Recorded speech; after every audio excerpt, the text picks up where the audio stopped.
In today's episode, we're going to be covering how I got booked in Lilla by Festivalen, which is a music festival all the way in Sweden. Hey, welcome to the Big Lou podcast. My name is Big Lou, and I'm an independent musician based in London, Ontario, born and raised on the tiny island called St. Martin in the Caribbean. And I've been making music for the past 5 years. 5 years ago, I decided to become a rapper with absolutely zero experience. And along the way, I've had some absolutely life-changing opportunities and some really cool experiences and lessons that I've learned. My goal with Big Lou is to make the brand as big as possible. And in this podcast, I'm just documenting the steps that I've taken along the way, the lessons that I've learned, the stories that I want to share when I want to share them and how I want to share them. So if you enjoy all of this, please be sure to subscribe and follow along on this journey. Let's get it going. In today's episode, we're going to be covering how I got booked in Lilla by Festivalen, which is a music festival all the way in Sweden. With that booking, with that actual performance, I officially became an international performing artist because I've performed in Canada, I've performed in St. Martin in the Caribbean at the Heineken Regatta, and I've spoken about it here. And I also now performed in Sweden. So that's 3 different countries, 3 different, I was going to say continents, but I guess the Caribbean is still North America. So 2 different continents, but still, we international, we out here, we're doing the thing, and it's been truly cool. And hopefully you're going to be able to learn a couple of things that I did along the way, which you can then apply to your own career and see if you can create really dope experiences or opportunities for yourself. So it was back in June of 2024 when I decided to attend a conference in Kitchener, Ontario. This is the Grand River Black Music Festival and Conference that happened in Kitchener in June of 2024. And I'm pretty sure I didn't know anyone that was going or anyone that was there. I did a little bit of research to see like who was speaking and those kinds of things, and I was familiar with some of the people that were on the panel and that, but in terms of like other colleagues and peers and whatever, I didn't know anyone. So like, I don't know, there's a little bit of anxiety around going to different social networking events. I'm just sharing that because like I just want to let you know that if you do experience it, you're not alone. If you don't experience it, that's dope. You're superhuman and you don't have to worry about that. But part of being able to get the experience and the opportunity to perform in Sweden started off by dealing with that and going alone to these types of events. So I got out of my car and I drove over to Kitchener, about an hour and 15 minutes from London, depending on traffic, I don't know, whatever. And I ended up connecting with a couple of the people, and I was only there for 2 days, I think. Yeah, I went back twice, but I came back to London in between the nights. But while there, my goal was ultimately to just try and connect with a couple of people and make some kind of lasting relationship so that like it can lead to something else. Because while networking, if you connect with so many different people, it's hard to like be memorable to any one of them. I was trying to create a significant relationship with a couple of people, and it didn't necessarily work per se, but I did meet this guy named Michael, and he was one of the panelists, and just vibing with him and having resonated with a lot of the wisdom that he was sharing, I remembered him after the fact.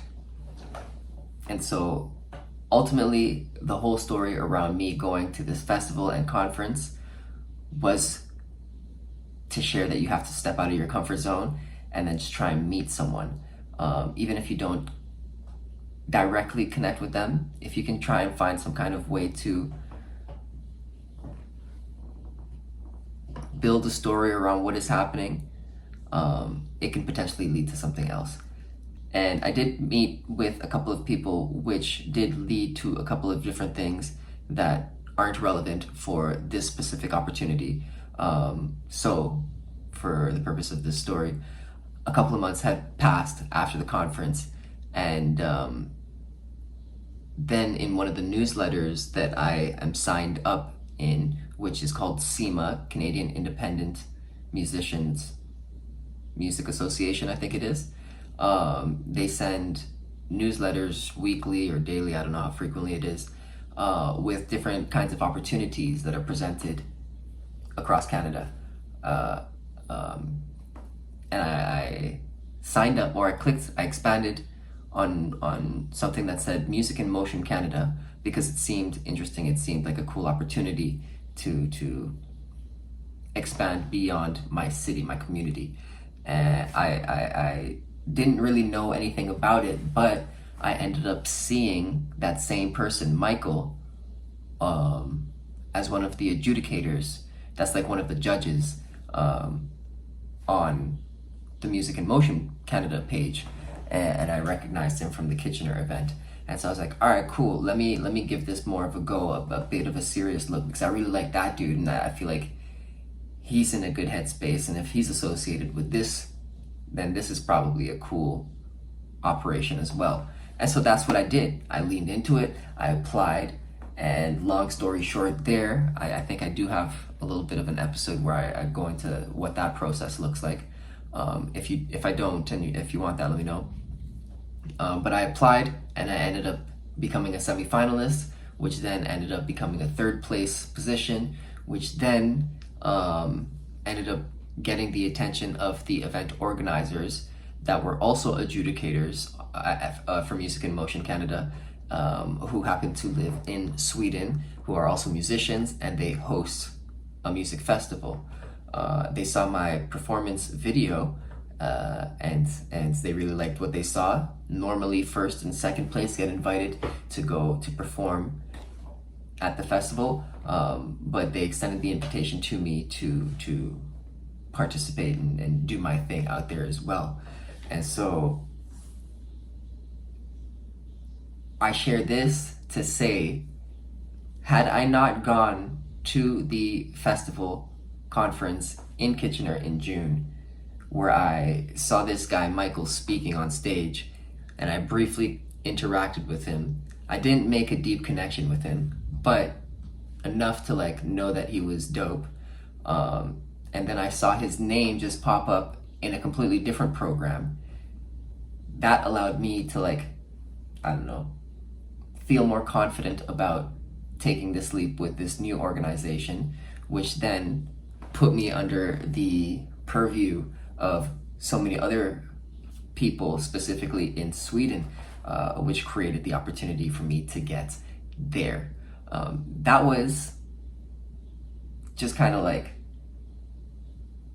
wild to think of, that I was being invited to a completely different country, a different continent, to share my music and share the art that I've been working on for the past 6 years. And the fact that I'm gaining these types of opportunities makes me proud of the work that I'm doing, the decisions that I'm making. I feel like I'm trying to be as strategic as possible. I still have so much to learn, but I spent a lot of time working, analyzing, and trying to figure out the best approach for the next way forward. And realistically, even if it isn't the most effective way, I'm learning a lot along the way. And so I hope you guys took a little bit away from everything that I just shared. And maybe you find some wisdom or inspiration, and try to find some opportunities. Check out SEMA, CIMA. Just type that into Google, SEMA Music, and sign up for their newsletter. You'll get all of their different kinds of opportunities. Maybe there's other platforms as well that provide these kinds of opportunities. Let me know in the comments if you use other things. I know I have some in my inbox. I'm a little bit lazy and I haven't checked that right now. But yeah, this is huge. I just want to wrap up this episode by shouting out a couple of the people from Music in Motion. So Barb, thank you so much for being awesome and providing so much different kinds of support in terms of like organizing the whole Music in Motion project, and all the elements that come with it. You've really helped elevate my project as a whole, so thank you for that. Shout out to Jay and to Wanda and to David for helping me out with radio, all connections that I got through Music in Motion Canada as well. Shout out to the My Music Biz for featuring me as Musician of the Month. I think it was in May in 2025. And also shout out to Ryan. He helped me with a couple of grant applications. If you're looking for grants type support, let me know, because it can go a long way. Sometimes you're successful, sometimes you're not successful, and it's all part of the process. You know what I'm saying? And these kinds of things can happen quite quickly. I went to the conference in Kitchener in June. In September, I found out about this competition. I submitted my stuff in October. In December, I found out that I was a third place finalist. And then in January, I found out that I received an invitation to perform in Sweden. And in June of 2025, I was literally in Sweden performing on stage for the Swedish people alongside other very talented Canadian musicians, and of course, very, very many Swedish musicians who played all kinds of genres, and it was a truly life-changing experience. Now the itch is for real, trying to create more of these kinds of opportunities, but it's just a matter of time. I encourage you to persevere and to put yourself out there, even if it makes you feel uncomfortable. If it does make you feel uncomfortable and you're not causing anyone any physical harm, do it. It's not a bad thing. It's growth. It's growth. And I've already mentioned, check out SEMA. Check out your local community boards, any different kinds of platforms that might be in your community that can give you information for different opportunities. People want to see you grow if you show them that you want to grow. So just put yourself out there and let's make things happen, my crew. Thank you so much for being here, for listening until the end. If you stayed until the end, you are the realest. I appreciate you so much. If you live in London, Ontario, you want to participate in a music video that I got coming up, please follow the link in either here, if I can figure out how to put it here, or in the description. We're doing something August 23rd. It would be a lot of fun if you guys participate with us. More information on the link, obviously. And stay tuned for the next episode. I will be sharing it when I feel like it, because it's my podcast and I do what I want. Woo!